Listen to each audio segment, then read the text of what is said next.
A glow up is all about focusing on yourself and making positive changes that enhance your overall well-being. It's an opportunity to grow, evolve, and become the best version of yourself.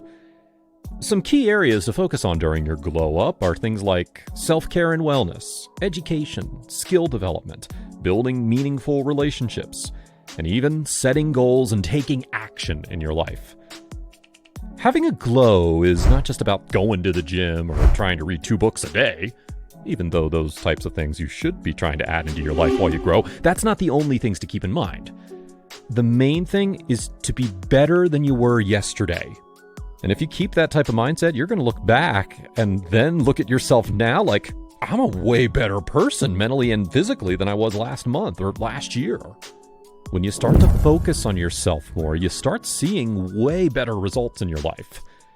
Make sure you're doing things like keeping your skin clear, eating healthier, being more social, getting smarter, and keeping that body of yours in the best of shape. One thing to keep in mind, though, you have to want to actually glow up. Because if you're doing it with no purpose, well, you're going to find yourself back in that shameful life you had before you watch this video. Getting that skin clear in the process of the glow up is a must. I have a video explaining how to get rid of pimples or any type of acne you have, so make sure to like this video and then head over to the next one.